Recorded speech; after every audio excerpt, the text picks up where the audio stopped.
Hello friends, welcome to our channel study career channel में आप सभी का स्वागत है। फ्रेंड्स, प्रीवियस वीडियो में आप लोगों ने देखा कि हमने प्रायद्वीपीय भारत के सभी पर्वतों के बारे में पढ़ लिया है। अब उसी को आगे बढ़ाते हुए आज हम भारत के पठारों के बारे में पढ़ने जा रहे हैं। तो आइए देखते हैं कि कौन सा पठार किस जगह पाया जाता है। तो आइए फ्रेंड्स स्टार्ट करते हैं। तो सबसे पहले अपन बात करते हैं दक्कन के पठार की। तो दक्कन का पठार जो है वो ताप्ती नदी के दक्षिण में, ताप्ती नदी के दक्षिण से स्टार्ट होता है और किस आकृति पे है ये पूछ सकता है फ्रेंड्स। त्रिभुजाकार आकृति पे है। किस आकृति पे फैला हुआ है? त्रिभुजाकार आकृति पे। ये देखिए फ्रेंड्स, ये है दक्कन पठार। यहाँ से ताप्ती नदी बहती है, तो ताप्ती नदी के दक्षिण से स्टार्ट होता है और ये देखिए ये त्रिभुजाकार आकृति है। देखिए एक त्रिभुजाकार आकृति में फैला हुआ है दक्कन का पठार। इसके अंतर्गत दक्कन ट्रैप फ्रेंड्स, यहाँ पे दक्कन ट्रैप, इस इलाके को बोलते हैं दक्कन ट्रैप। यहाँ पे दक्कन ट्रैप आती है। कर्नाटक का पठार ये कर्नाटक में है, कर्नाटक का पठार। और आंध्र का पठार फ्रेंड्स, आंध्र के पठार की बात करें तो ये पूरा इलाका जो है यहाँ से इस तरीके से आप ले लीजिए, जिसके अंतर्गत ये तेलंगाना का पठार और यहाँ रायलसीमा का पठार दोनों आता है। ये आंध्र के पठार में आता है। महाराष्ट्र में बेसाल्टिक लावा द्वारा दक्कन ट्रैप का निर्माण हुआ है। बेसाल्टिक लावा मैंने आपको बताया था कि बेसिक से बना है बेसाल्टिक। तो बेसाल्टिक लावा काली मिट्टी, यहाँ पूरी काली मिट्टी पाई जाती है, जो कि कपास के लिए सर्वाधिक उपयुक्त होती है। देखिए मैं आपको बता रहा हूँ, बेसिक लावा होता है जो काली मिट्टी की सर्वाधिकता पाई जाती है। इसमें काली मिट्टी की सर्वाधिकता पाई जाती है। वो किसके लिए उपयुक्त होती है? काली मिट्टी उपयुक्त होती है फ्रेंड्स कपास के लिए। किसके लिए? कपास बहुत अच्छा होता है फ्रेंड्स काली मिट्टी में। देखिए दक्कन ट्रैप में कल मैंने आपको बताया था कि सतमालक पहाड़ी, अजंता की पहाड़ी, बालाघाट की पहाड़ी और हरिश्चंद्र की पहाड़ी। तो हरिश्चंद्र श्रेणी भी मैंने आपको कल बताया था। इसके सर्वोच्च चोटी भी मैंने आपको बताई थी, कलसुबाई है। तो देखिए फ्रेंड्स, दक्कन ट्रैप में कौन कौन सी आती है? सतमाला की पहाड़ी आती है, अजंता की पहाड़ी आती है, बालाघाट की पहाड़ी आती है और हरिश्चंद्र श्रेणियाँ आती हैं। फिर बात कर लें अपन आंध्र पठार की। तो आंध्र पठार के अंतर्गत मैंने अभी आपको बताया रायलसीमा का पठार आता है और तेलंगाना का पठार आता है।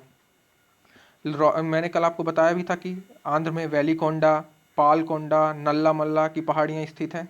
कल आप लोगों ने अच्छे से देख लिया था कहाँ पे कौन कौन सी पहाड़ियाँ स्थित हैं।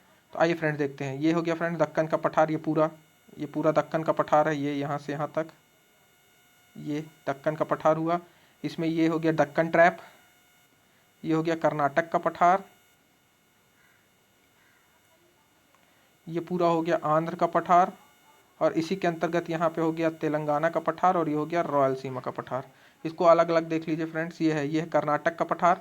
यहाँ पास आप देखेंगे तो ये है दक्कन ट्रैप, ये है दक्कन ट्रैप,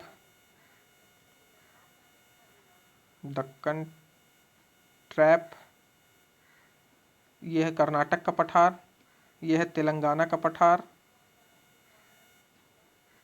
ये है रायलसीमा का पठार। और इन दोनों को जोड़ दीजिए, इसको और ये कर्नाटक के पठार को जोड़ दीजिए इस तरीके से, तो ये आपका बन जाएगा आंध्र का पठार। आंध्र का पठार बन जाएगा ये आंध्र के पठार के अंतर्गत ही आते हैं। अब अगर बात कर लेते हैं अपन दंडकारण्य के पठार की। दंडकारण्य का पठार ये छत्तीसगढ़ का में ज़्यादातर फैला हुआ है, लेकिन ये छत्तीसगढ़, उड़ीसा और आंध्र प्रदेश में है। थोड़ा तेलंगाना में भी है फ्रेंड्स। छत्तीसगढ़, उड़ीसा, आंध्र प्रदेश और तेलंगाना में है। ये अनुपजाऊ क्षेत्र है, मतलब यहाँ उपज नहीं होती है, अनुपजाऊ क्षेत्र, लेकिन खनिज संसाधनों की दृष्टि से बहुत संपन्न देश है। खनिज संसाधन की दृष्टि से बहुत संपन्न क्षेत्र है। यहाँ पे बहुत सारे खनिज संसाधन पाए जाते हैं। देखिए छत्तीसगढ़ राज्य में जो टिन धातु,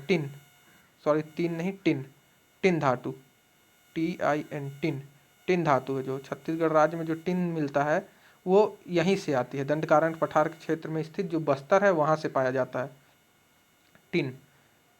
छत्तीसगढ़ का जो टिन है वो यहीं से मिलता है फ्रेंड्स। तो ये है, देखिए इधर देखिए मैप में, ये है दंडकारण्य का पठार। ये दंडकारण्य का पठार है। अब अगर अपन बात कर लेते हैं मालवा के पठार की। मालवा का पठार विंध्य और अरावली पर्वत के बीच स्थित है। कुछ किससे बना है? ये भी लावा द्वारा निर्मित पठार है। इस पठार पर उर्मिल मैदान मिलते हैं, जिनमें कहीं कहीं चपटी पहाड़ियाँ होती हैं। देखिए पठार का जो उत्तरी भाग है वो चंबल और उसकी सहायक नदियों ने यहाँ बहुत बड़े बड़े खड्ड बना दिए हैं। बीहड़ जिसको बोलते हैं अपन, बीहड़ खड्ड के रूप में परिवर्तित कर दिया है। चंबल, आपसे पूछा जाएगा कि सबसे ज़्यादा अपर्दन कौन सी नदी करती है, तो चंबल नदी ही करती है, सबसे ज़्यादा अपर्दन करती है। उसने बड़े बड़े खड्ड बना दिए हैं यहाँ, पूरा मतलब वहाँ की ज़मीन को ही ख़त्म कर दिया, खड्ड के द्वारा, खड्ड में निर्मित कर दिया है। तो ये देखिए, ये है मालवा का पठार फ्रेंड्स, ये है मालवा का पठार। यहाँ से आपको पता है चंबल नदी निकलती है इस तरीके से, इस तरीके से यहाँ फिर यमुना मिल जाती है। तो ये चंबल नदी ने और उसकी सहायक नदियों ने यहाँ पे बहुत बड़े बड़े खड्ड बना दिए हैं। अब इसी के मालवा पठार के थोड़ा सा अपन ईस्ट में आएंगे तो अपन को मिलेगा बुंदेलखंड का पठार, और बुंदेलखंड के ईस्ट में भी आएंगे तो मिलेगा बघेलखंड का पठार, और मालवा पठार के वेस्ट में चले जाएंगे तो आपको मिलेगा मेवाड़ का पठार। ये पूछ सकता है आपसे क्रम वाइज वेस्ट टू ईस्ट कैसे। सबसे पहले मेवाड़ का पठार, फिर आएगा मालवा का पठार, फिर मालवा का पठार, फिर बुंदेलखंड का पठार, फिर बघेलखंड का पठार। मेवाड़, मालवा, बुंदेलखंड, फिर बघेलखंड। इस तरीके से आपको ईस्ट टू वेस्ट या वेस्ट टू ईस्ट पूछ सकता है। तो अगर बोलेगा पश्चिम से पूर्व लगाइए तो सबसे पहले आएगा मेवाड़, फिर मालवा, फिर बुंदेलखंड, फिर बघेलखंड। अगर आपसे बोलेगा पूर्व से पश्चिम तो सबसे पहले आ जाएगा बघेलखंड, फिर बुंदेलखंड, फिर मालवा, फिर मेवाड़। इस तरीके से ये हो गए 4 पठार। ये मध्य प्रदेश के अंतर्गत ही आते हैं। ये बुंदेलखंड का जो पठार है ये मध्य प्रदेश और उत्तर प्रदेश दोनों में आता है। बघेलखंड पठार मध्य प्रदेश में आता है, मालवा का मध्य प्रदेश और राजस्थान के इलाकों में थोड़ा पड़ता है, और मेवाड़ राजस्थान में आता है। अब बात कर लेते हैं अपन छोटा नागपुर के पठार की। छोटा नागपुर का पठार जो है वो झारखंड, बिहार, पश्चिम बंगाल और थोड़ा भाग छत्तीसगढ़ में भी पड़ता है। इसमें देखिए इसकी प्रमुख नदियां हैं महानदी, सोन नदी, स्वर्णरेखा नदी और दामोदर नदी। इसकी प्रमुख नदियां हैं इस पठार की। छोटा नागपुर पठार खनिज संपदा से, खनिज संपदा बहुत अधिक है। मैंने आपको पिछले वीडियो में बताया था कि छोटा नागपुर पठार में खनिज संपदा बहुत अधिक है। इस कारण से इसको भारत का रूर प्रदेश कहा जाता है। जर्मनी में रूर एक जगह है जहाँ बहुत सारे खनिज संपदा पाई जाती है। इस तरीके से छोटा नागपुर पठार को भी भारत का रूर प्रदेश कहा जाता है। छोटा नागपुर पठार एक गुंबद आकार पठार है। गुंबद आप लोगों ने देखा है फ्रेंड्स, मंदिरों के ऊपर जो गुंबद लगे रहते हैं उस आकार का पठार है, जिसमें ग्रेनाइट और नीस की चट्टानें पाई जाती हैं। कौन कौन सी चट्टानें फ्रेंड? ग्रेनाइट और नीस की चट्टानें पाई जाती हैं। छोटा नागपुर पठार में स्थित रांची का पठार, रांची का पठार फ्रेंड्स एक संप्राय मैदान का उदाहरण। संप्राय मैदान क्या होता है फ्रेंड्स? नदियाँ जब अपर्दन करती हैं, नदियों का जब अपर्दन होता है तो उससे निर्माण होता है ये संप्राय मैदान। नदियों का जब अपर्दन होता है तो एक समतल क्षेत्रों में ऐसे टीला के रूप में निर्मित हो जाता है अपर्दन से।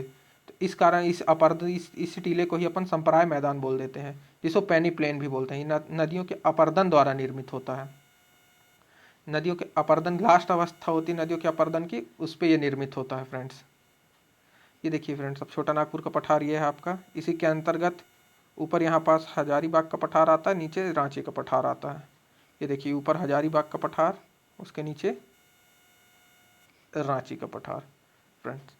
तो छोटा नागपुर पठार खनिज संपदा में बहुत अधिक है, बहुत ज़्यादा खनिज संपदा पाई जाती है। छोटा नागपुर पठार पे ही एक धनबाद क्षेत्र है फ्रेंड्स, बहुत ज़्यादा घना विकसित क्षेत्र है। आप वहाँ पे देख लीजिएगा, कोयला की अधिकतम मात्रा है। और आप इस तरीके से जब मैं आपको मिनरल्स पढ़ाऊँगा तब देखिएगा आपको यहीं पे छोटा नागपुर पठार पे ही बहुत सारे मिनरल्स आपको मिलेंगे। अब बात करते हैं अपन मेघालय के पठार की।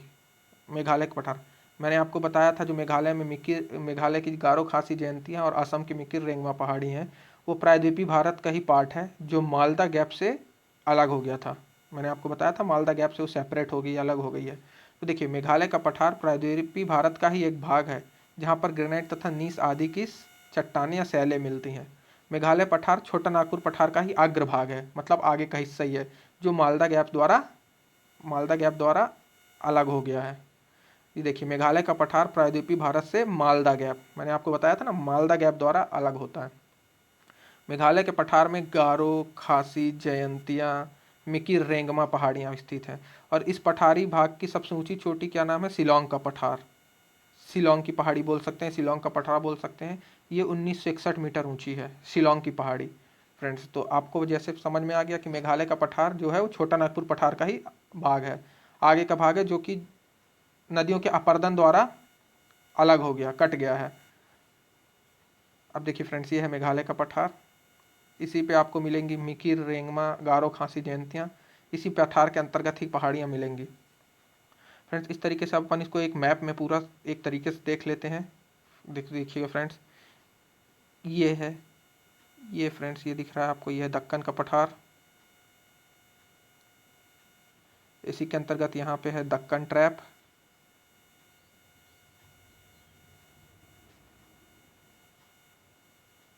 दक्कन ट्रैप, ये है कर्नाटक का पठार। ये है रॉयल सीमा का पठार। ये फ्रेंड्स ये तेलंगाना का पठार।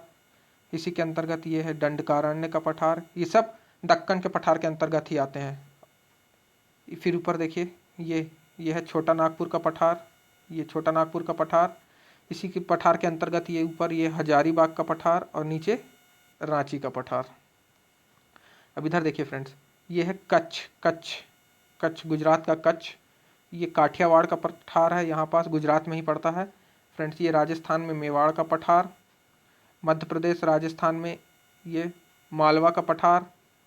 मध्य प्रदेश उत्तर प्रदेश में बुंदेलखंड का पठार। ये मध्य प्रदेश में बघेलखंड का पठार। और ये फ्रेंड्स मेघालय का पठार। इस तरीके से इतने पठार मतलब भारत में मिलते हैं। आप इन दोनों को जोड़ दीजिए इसको, तो ये बन जाएगा आंध्र का पठार।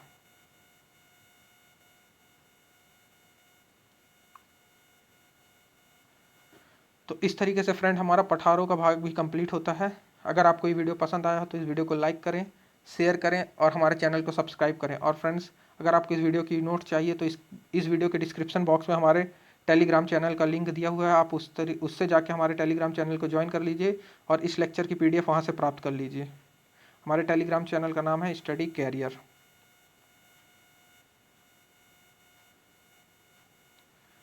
Okay, thank you friends.